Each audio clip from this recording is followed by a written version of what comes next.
Bienvenue sur Africa 24 dans cette nouvelle édition du 12-15. Voici les titres de l'actualité. Le Mozambique et le Zimbabwe ont été fortement touchés par le passage du cyclone Idai. Le bilan provisoire fait état d'au moins 170 victimes, mais il pourrait dépasser le millier selon les autorités. Une attaque terroriste contre le camp militaire de Djoura a fait au moins 21 victimes au sein de l'armée malienne.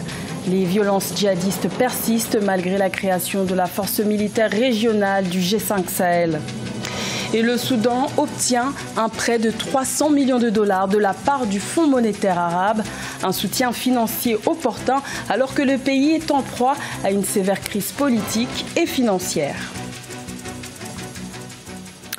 Mais tout d'abord, le président algérien Abdelaziz Bouteflika a confirmé ce lundi 18 mars, lors d'un message à la nation, qu'il prolongerait son 4e mandat au-delà de son terme constitutionnel fixé jusqu'au 28 avril 2019. Le chef de l'État a assuré qu'il resterait président jusqu'à ce qu'un nouveau scrutin présidentiel soit organisé à l'issue d'un processus de révision constitutionnelle. Rappelons que le président algérien a renoncé le 10 mars à briguer un 5e mandat et repousser l'élection présidentielle du 18 avril jusqu'à la fin de la conférence nationale dont la date n'est pas encore fixée. Les côtes du Mozambique et du Zimbabwe ont été fortement dévastées par le cyclone Idai dans la nuit du 14 au 15 mars, et notamment la ville portuaire mozambicaine de Beira, qui a été détruite à 90%. Les vents violents et les pluies torrentielles ont fait au moins 170 victimes dans les deux pays. Et le bilan pourrait s'alourdir selon les autorités. Il serait susceptible d'atteindre le millier de victimes. Idai serait le cyclone le plus puissant que l'Afrique australe ait connu ces 10 dernières années. Écoutons à ce propos le président mozambicain Filipe Nyusi. Nous avons mis en place des moyens de sauvetage et demandé de l'aide à nos partenaires. Nous avons du matériel de sauvetage, des volontaires et des médecins qui arrivent actuellement à Maputo. À la question de savoir pourquoi les étrangers arrivent ici, c'est parce qu'ils savent comment faire face à ce genre de situation et ils ne nous font pas payer leur soutien. Nouvelle attaque terroriste au Mali. Le camp militaire de Djoura, situé au centre du pays, a été le théâtre d'un acte criminel le 17 mars. Une vingtaine de soldats maliens ont perdu la vie. Force est de constater que malgré la création de l'unité militaire régionale du G5 Sahel, les attaques terroristes persistent. Ange Doménio. 21 militaires maliens ont été tués ce dimanche dans une attaque contre leur camp à Djoura, dans le centre du Mali. Selon l'armée malienne, cette attaque a été menée par un groupe terroriste dirigé par un déserteur passé dans les rangs djihadistes en 2012. Toutes nos pensées pour les fiers soldats de l'armée malienne tombés à Djoura dans l'accomplissement de leur mission de sécurisation des biens et des personnes face à un ennemi lâche. Le Mali et son peuple sont unis et déterminés contre ces actes ignominieux.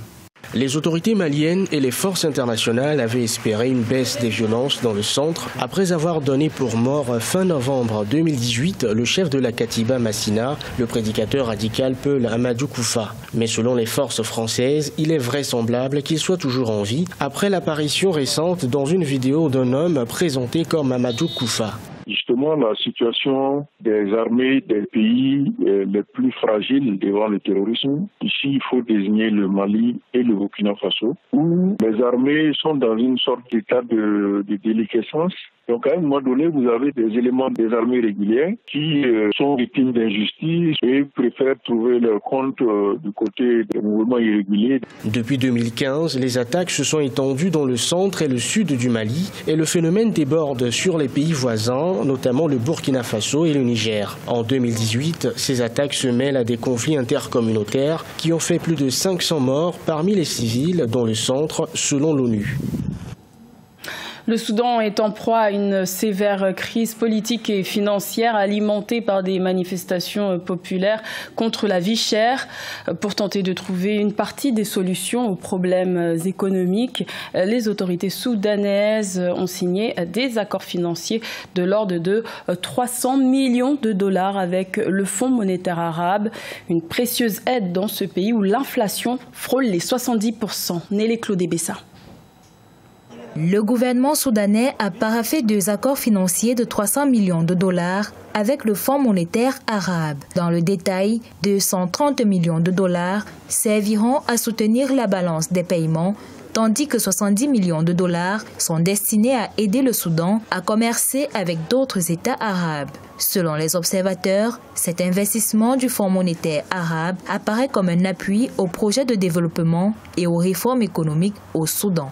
Le Soudan souffre au niveau de ces grands agrégats macroéconomiques. L'apport que vient de lui faire le Fonds monétaire arabe va aider le Soudan à investir dans les secteurs à fort potentiel qu'il comporte. L'actuel investissement du Fonds monétaire arabe porte à 12 le nombre de prêts consentis d'un montant total de 553 millions de dollars au Soudan au cours de la période allant de 1979 à 2019. Un appui intervenant au moment où le Soudan traverse une instabilité politique en raison de la pénurie de devises étrangères depuis décembre 2018. Le geste du Fonds monétaire arabe est une manière de rompre l'isolement du Sud-Soudan sur le plan bancaire et financier et aussi de recréer, je pense, un courant d'investissement que l'État n'arrivait plus à faire depuis quelque temps par lui-même en raison de cette confluence de facteurs négatifs. Pour rappel, le Fonds monétaire arabe a été mis sur pied par la Ligue arabe pour corriger et équilibrer les paiements de ses États membres. Il vise également à faciliter et à promouvoir les échanges commerciaux entre les États membres et supprimer les restrictions de paiement.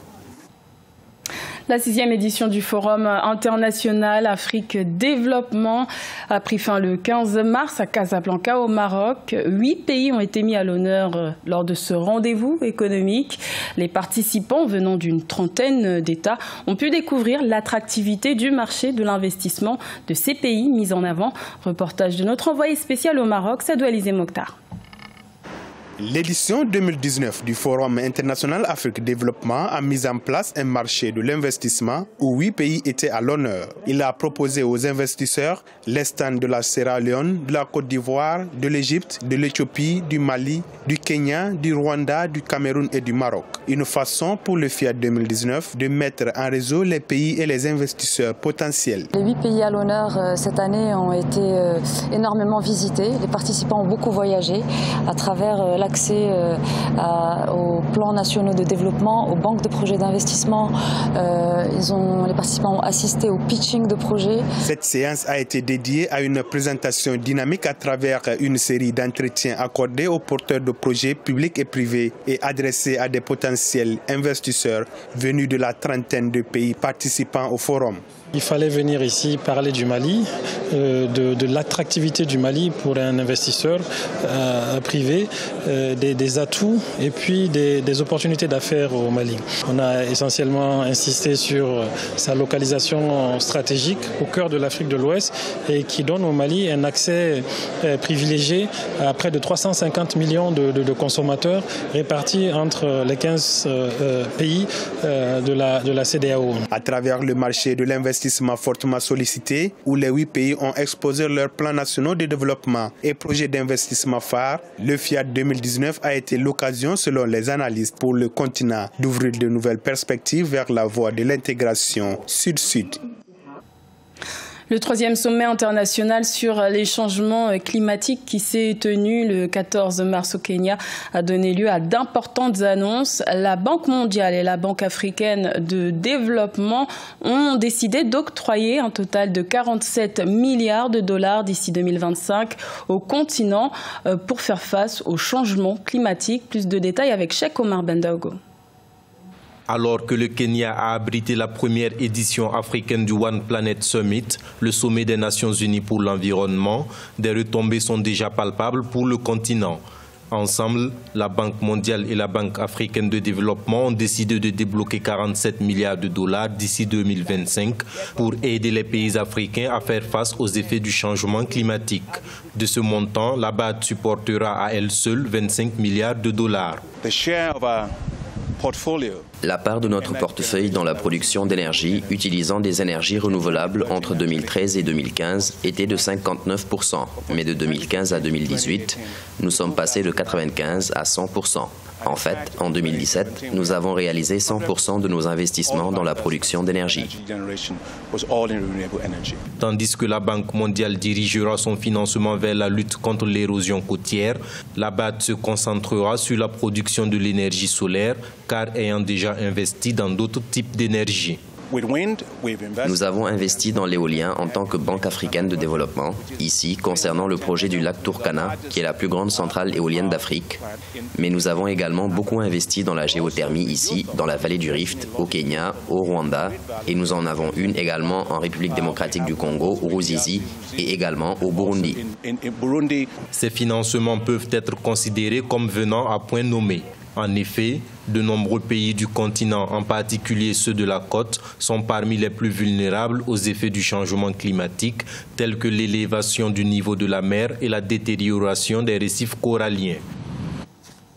C'était le journal de la rédaction. Merci de l'avoir suivi. L'information continue sur Africa 24.